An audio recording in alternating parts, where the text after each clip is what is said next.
If you guys like these horror videos and analysis of classic horror characters, smash the like button.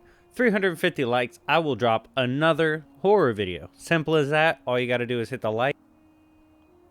And if you have not subscribed yet, I would love if you gave me a chance. We are on the road to 20K.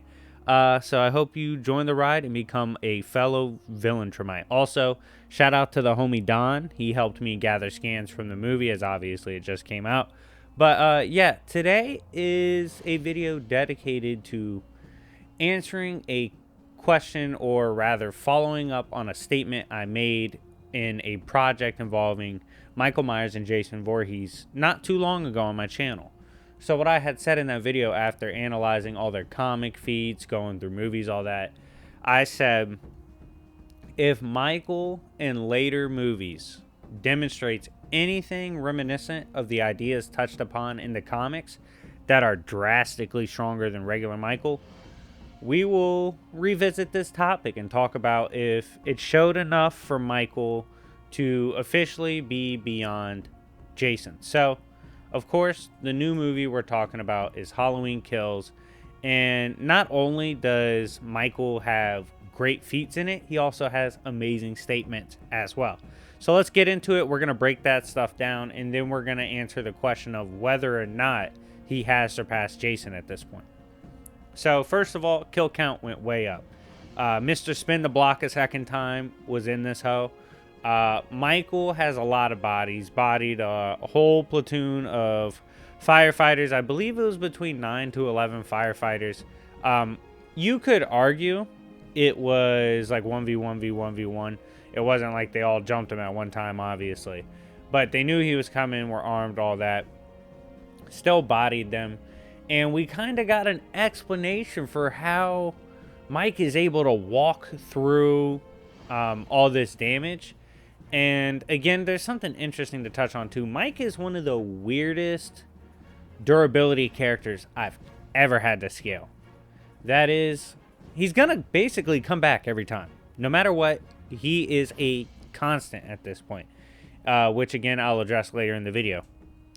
But getting back to this point, he doesn't really regen. Like, it didn't appear he regened his fingers in this movie. So he was still missing that. So it's interesting. Maybe you can imply... It's a couple ways you could go with this. One, I do believe he has narrative manip or fate manip, which was also explained in the comics as well. But this kind of allows him to avoid the serious delimbment that would bring his run to an end. And two, even if he did got delimbed or whatever, God forbid, I do think he would just come back healed. I do think at that point he would regen because Michael has to come back. He is a constant. So I think if it was enough to the point that it would hamper him too much to return, it would heal. I do think he would come back in kind of a weird cycle. I do want to address real quick, apparently, in an interview, I believe, on IGN, the director said Michael wasn't supernatural. That's directly contradicted by what goes on in the movie, and let's talk about that. So, at one point in the movie, literally, Big Mike is beefing with the town. And at that point, Jamie Lee Curtis's character is not confident they will win. And she's like, yo, real talk, y'all need to listen to me. Michael at this point has demonstrated that he's not physical. There's nothing physical about him. In fact, he is the pure essence of evil. And at this point, it allows Michael to surpass brute force. And she literally says brute force will not stop him. That literally should entail physical violence, right? And she says each time he kills, he transcends and becomes more and more of that true fear he is. And you can't stop him. He's basically unstoppable at this point. And that leads over into another aspect of his character that's solidified in the movie, is that what is Michael's true power? Is it how durable he is? I mean, it literally states in the movie, he has power beyond any mortal man. No mortal man could possibly ever have the power he has. And it's stated a couple times. Then you have the transcended statements I already talked about. This leads us towards, like I said, he's an idea, and his true power is fear. Michael is fear itself. And circling back to the comics talked about how he's like the shape. He's like this archetypal primal fear that will forever be in the back of our minds. Thus, it will forever exist. And this idea is played upon with Michael in the form of, like, even if he's taken out of commission, if you look into the outside the window, you will see the reflection of Mike. And he is the essence of evil, basically destined to always come back on Halloween. Not even directly tied to his sister anymore or to any particular person. More so tied to wanting to go home, but it still turns into a loop.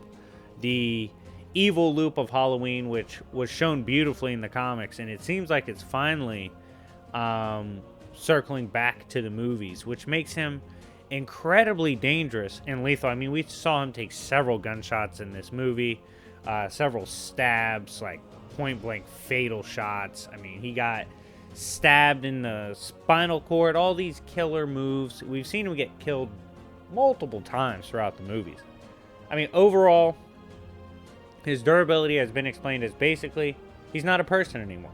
He's just evil. He's fear itself. He's Michael Myers, the idea of that killer on Halloween. So, with all this new information come to light in Halloween Kills, is it fair to say Michael has surpassed Jason? Again, this gets interesting. In my opinion, at this point, with at what level he is with his fear hacks, his fear-inducing, his durability in terms of explosives, gunshots, all that, I think he takes that better than Jason. Jason can get delimbed, and it appears can grow back after his zombie form. But Michael seems to go far, far beyond like a zombie form of anything. He is an infinite, like, basically loop. He will forever come back, forever be a killer on Halloween, destined to kill. He is fear itself and will always exist because of fear. So the fact that he has that fear manip on his side, he will always come back and destined and whatnot to be the killer of Halloween. I believe Michael wins the war at the very least against Jason. Like, he's gonna win a long drawn out battle because Michael will always come back and always like transcends after every kill, just gets more and more impossible to deal with, incomprehensible to the mortal mind. Jason might win the initial slugfest, but Michael's gonna come back. So at this point, I favor Michael now in the matchup. Yeah, Jason's a little more durable to hacking, I guess, because of the finger situation, but Michael seems to have narrative manip or story manip similar to his comic run. He has fear manip. He'll always come back.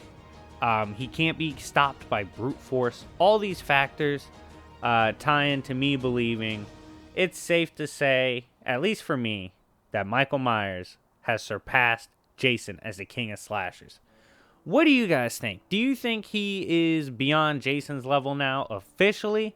Do you like that it seems to be tying back into some of the comic roots of Michael, which, by the way, they were awesome comics. Let me know in the comment section down below. And quick reminder, 350 likes if you want another horror movie. But anyways, guys, thank you for watching. It's been your boy, YFE, and I will see y'all later. Peace.